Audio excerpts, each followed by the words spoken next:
नमस्कार, एनएलसी समाचार में आपका स्वागत है। सबसे पहले हेडलाइन। महाराष्ट्र सीएम श्री देवेंद्र फडणवीस का बड़ा फैसला। उप मुख्यमंत्री अजीत पवार के नेतृत्व में बनाई सब कमेटी, विधायक फंड की करेंगे देखरेख। तमिलनाडु में राज्य सरकार का ऐलान, विधायक विकास निधि पर जीएसटी खुद वहन करेगी। केरल विधानसभा ने प्राइवेट यूनिवर्सिटी बिल 2025 को दी मंजूरी, निजी विश्वविद्यालयों के संचालन का रास्ता साफ। मध्य प्रदेश में पराली जलाने पर किसानों को नहीं मिलेगा किसान सम्मान निधि का लाभ। प्रधानमंत्री श्री नरेंद्र मोदी के कैश द रेन अभियान को नई रफ्तार। गुजरात सरकार ने विधायक विकास निधि में 1 करोड़ रुपए की बढ़ोतरी। दिल्ली विधानसभा में लगेगा सोलर पावर प्रोजेक्ट, हर महीने 15 लाख रुपए की होगी बचत। अमेरिका के बॉस्टन में 4 से 6 अगस्त के बीच अंतर्राष्ट्रीय लेजिस्लेटिव समिट का आयोजन। एनएलसी के नेतृत्व में भारतीय विधायकों का दल होगा शामिल। महाराष्ट्र के मुख्यमंत्री श्री देवेंद्र फडणवीस ने एमएलए डेवलपमेंट फंड्स में पारदर्शिता लाने के उद्देश्य से बड़ा फैसला किया है। श्री देवेंद्र फडणवीस ने एमएलए फंड्स के आवंटन में निगरानी और देखरेख के उद्देश्य से राज्य के उप मुख्यमंत्री और वित्त मंत्री श्री अजीत पवार के नेतृत्व में 6 मंत्रियों की सब कमेटी बनाने का फैसला किया है। महाराष्ट्र सरकार की इस पहल का मकसद सभी विधायकों के क्षेत्र में विकास कार्यों की समीक्षा करने के साथ साथ उसे बढ़ावा देना भी है। यह कमेटी प्रोजेक्ट्स के दायरे का विस्तार, योजना में सुधार और उनके इम्प्लीमेंटेशन प्रोसेस में बेहतर बनाने के तरीकों का स्टडी भी करेगी। इस सब कमेटी की अध्यक्षता जहां उप मुख्यमंत्री अजीत पवार करेंगे, वही सरकार में 5 अन्य मंत्री श्री उदय सामंत, श्री चंद्रशेखर बावनकुळे, गुलाबराव पाटिल, पंकज भुयार और दत्तात्रेय भारणे इसका हिस्सा होंगे। एमएलए डेवलपमेंट फंड के जरिए विधायक अपने क्षेत्रों में सड़क मरम्मत, स्ट्रीट लाइट और सार्वजनिक स्थलों जैसे पार्क वगैरह के संबंधित परियोजनाओं की सिफारिश कर सकते हैं।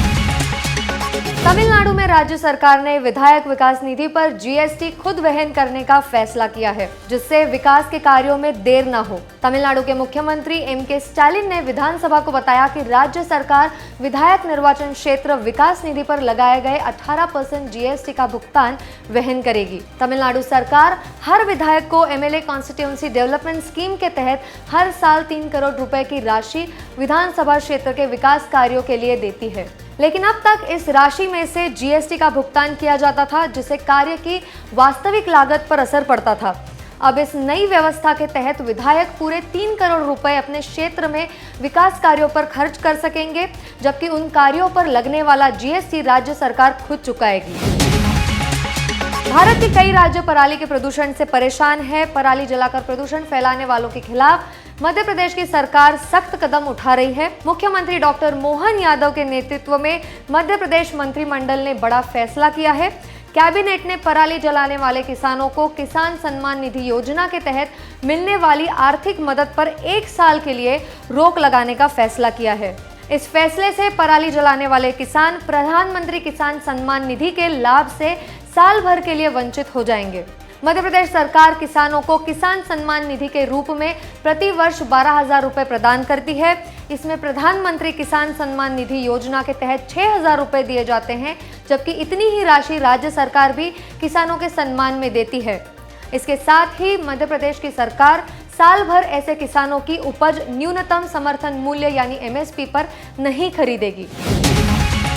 प्रधानमंत्री श्री नरेंद्र मोदी के कैश द रेन अभियान को आगे बढ़ाने के लिए गुजरात सरकार ने विधायक विकास निधि में 1 करोड़ रुपए की बढ़ोतरी की है। सरकार ने विधायकों को दिए जाने वाले सालाना फंड को 1.5 करोड़ के बजाय अब 2.5 करोड़ कर दिया है। राज्य सरकार ने विधायकों को निर्देश दिया है कि बढ़ाए गए फंड का आधा हिस्सा संरक्षण पर खर्च किया जाना चाहिए। प्रधानमंत्री श्री नरेंद्र मोदी ने जल संरक्षण और वर्षा जल संचयन के लिए कैश द रेन सुजलाम सुफलाम जल अभियान की शुरुआत की थी। गुजरात सरकार ने कहा है कि अतिरिक्त फंड बारिश के पानी के कलेक्शन और स्टोरेज के लिए कैश द रेन पहल के तहत ध्यान केंद्रित करते हुए निर्धारित की गई है। रेन वाटर हार्वेस्टिंग के लिए गुजरात सरकार 2018 से हर साल सुजलाम सुफलाम जल अभियान का आयोजन कर रही है। इस अभियान का ही नतीजा है कि पिछले 7 सालों में रेन वाटर हार्वेस्टिंग की क्षमता में 1,19,144 लाख क्यूबिक फीट की वृद्धि हुई है। गुजरात के मुख्यमंत्री श्री भूपेंद्र पटेल ने एक्स पर लिखा है कि राज्य के विकास को गति देने के उद्देश्य से विधायकों के आवंटित अनुदान को बढ़ोतरी दी गई है। यह निर्णय विकसित भारत के लिए विकसित गुजरात के निर्माण की दिशा में महत्वपूर्ण होगा। दिल्ली विधानसभा जल्द ही देश की ऐसी पहली विधानसभा बनने जा रही है जो पूरी तरह से सौर ऊर्जा से चलेगी। इस सोलर पावर प्रोजेक्ट को 60 दिनों में पूरा करने का लक्ष्य रखा गया है। दिल्ली विधानसभा के अध्यक्ष श्री विजेंद्र गुप्ता ने कहा है कि दिल्ली विधानसभा का अगला मानसून सत्र ही पूरी तरीके से सौर ऊर्जा से संचालित होगा। इस प्रोजेक्ट के तहत 200 किलोवाट के पुराने सोलर रूफटॉप सिस्टम को हटाकर 500 किलोवाट का नया सोलर रूफटॉप सिस्टम लगाया जाएगा। सोलर प्रोजेक्ट के शुरू होने से ही दिल्ली विधानसभा 10% अधिक बिजली की पैदावार करेगी, जो विधानसभा के अलावा अन्य कार्यों के लिए भी उपयोग किया जा सकेगा। इस योजना से दिल्ली विधानसभा सालाना करीब 2 करोड़ रुपए की बचत करेगी। दिल्ली विधानसभा की ये पहल ऊर्जा बचत और स्वच्छ ऊर्जा के लिए एक आदर्श स्थापित करेगी। एनएलसी भारत और एनसीएसएल की साझेदारी में अंतर्राष्ट्रीय लेजिस्लेटिव समिट का आयोजन अमेरिका के बॉस्टन में 4 से 6 अगस्त के बीच हो रहा है। इस बार भी एनएलसी के नेतृत्व में भारतीय विधायकों का दल इसमें हिस्सा ले रहा है। पिछले साल भी लुईविल में आयोजित सम्मेलन में भारतीय विधायकों के सबसे बड़े दल ने हिस्सा लिया था। बॉस्टन लेजिस्लेटिव समिट के लिए रजिस्ट्रेशन की प्रक्रिया शुरू हो चुकी है। विभिन्न राज्यों के विधायक nlcbharat.org पर जाकर अपना रजिस्ट्रेशन करवा सकते हैं। इस अंतर्राष्ट्रीय सम्मेलन में भारत के विधायकों को दुनिया भर के विधायकों के साथ बातचीत करने का मौका मिलेगा। यहाँ अंतर्राष्ट्रीय विशेषज्ञ लोकतांत्रिक व्यवस्था, शासन प्रणाली, ई गवर्नेंस जैसे महत्वपूर्ण विषयों पर अपना विचार और अनुभव शेयर करेंगे।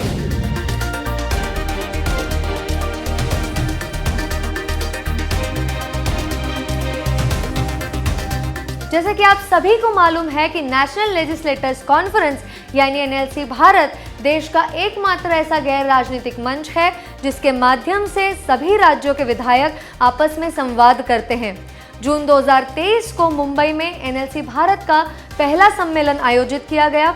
उसके बाद से एनएलसी भारत लगातार संवाद के सिलसिले को आगे बढ़ा रहा है। इसी परंपरा को आगे बढ़ाते हुए हम लेकर आए हैं एनएलसी समाचार। इसमें हम आपको देश के विभिन्न विधानसभा और विधान परिषद की बड़ी खबरें बताएंगे, आप तक विधायकों के समाचार पहुंचाएंगे। एनएलसी समाचार में फिलहाल इतना ही। ऐसे ही खबरों के लिए हमारे साथ बने रहिए। नमस्कार।